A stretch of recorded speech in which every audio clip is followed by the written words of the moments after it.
Hey hippies, welcome back. It's your girl Courtney Shavante here, and this is the beginning of my sublimation series. So, a welcome.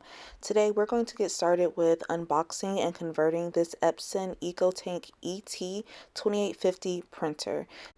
My goal is to make this the quickest and most simple and concise tutorial to do this because I see a lot of them online, but I'm going to make sure that this is under 7 minutes for us. Okay, so to get started, we're going to go ahead and unbox the little directions that they have here. It's a cute little quick start guide. So let's go ahead and get right on started. This printer was definitely well protected in here. I went ahead and removed all the little styrofoam packaging from out the corners so that way I could go ahead and just kind of lift this full printer on out. It doesn't have like a whole lot of things in the box, which is great because that means there's not going to be too much to put together. This is what it looks like from the front. It's pretty cute, nice and sleek. I'm going to go ahead and pull everything else out of the box as well. They did send out some inks, but we're not going to use these. I have some other inks that I'll be showing you guys later. Now we have the little power cord here, so I'm just going to move my box on out the way because we don't need that anymore. Let's go ahead and unwrap this so it can be unwrapped and out the way. I don't have to do it later. I'm pulling the plastic off of my printer. I have this sped up so that way, you know, it's not too long. And I think we all know how to pull the plastic off. But yeah, I'm just getting everything off. It is very well protected here. Like I said, they have the blue tape over here that is very nice and simple to remove. I got my model from Best Buy, but I do have the Amazon link down below for you guys if you are interested in this particular model of printer.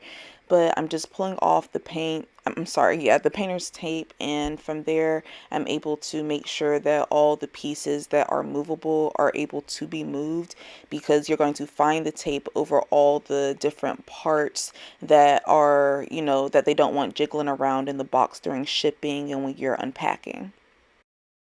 Next, I went ahead and started the download process for the app because they say to go ahead and download it first before you turn it on. So while that's downloading, I'm going to go ahead and put it on my shelf because this is where I'll be using it at. This is just kind of off in my craft area. I have these shelves that I got from Amazon as well, which I can also link down below for you too, so that way you can see the ones I got. But you can adjust the sizing of the different cavities, so I absolutely love that.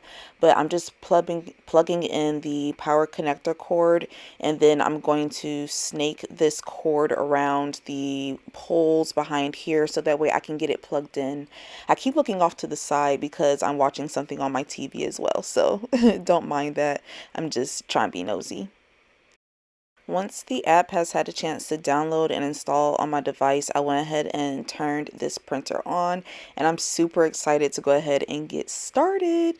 So what you see me doing now is just kind of following the on-screen directions on the app. It's going to have me enter in my information and just, you know, do the general settings that you typically have to do anytime that you're setting up any new project, or I'm sorry, not project, more of a product. But yeah, so anytime you set up an electronic, they walk you through this process so that you can get everything installed. Now I'm just kind of lifting everything on up so that way I can get into where this ink is. So of course I got the classic Hiipoo ink here because that's the one everyone is raving about. So, you know, if it ain't broke, don't fix it. I'm going to go ahead and get this opened, and it comes with 4 syringes. It also comes with 4 of the different inks in the black, magenta, cyan, and yellow. And it's also going to come with this heat protectant tape. So go ahead and open up your inks. This is what they look like up close. They also have a seal over each of the bottle caps as well, so make sure you do get all of that off. Now I'm just going to start assembling the syringes because they do come deassembled, so that way they're not poking through the bag, but they do assemble very easily. You literally just kind of pop it on there and then pop the lid off.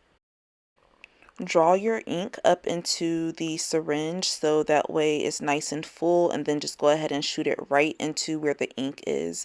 I know you can see when I was doing the black, but I didn't notice until later, so I'm going to show you kind of using the magenta and the blue. You can also see on the sides as the ink moves up, there is a line there letting you know when you are going to get too close to the fill line, so make sure that you do not overfill this. But you can see the blue very well when I do it, or I'm sorry, I should say cyan, but you can see this cyan color very well as it fills up because it's nice and dark, and the panels allow you to see in there very clearly, so that's definitely a bonus. When everything is nice and filled, you're going to go ahead and close the little ink compartments, and then from there you can move on with the app and start closing everything down with the printer. The next step is going to be initializing your printer, and this process takes about 10 minutes. You'll know it's doing what it needs to do when you start hearing this sound, and you can just kind of go ahead and chill and do your registration for your device and get your warranty and everything set up as you wait. So now you're going to print a test page, and this is what it looks like. It is looking like the colors are very vibrant, so I'm super excited to go ahead and get started with this series. Make sure you are subscribed so you don't miss anything and hit that notification bell. Stay tuned, hippies. XO. Mwah.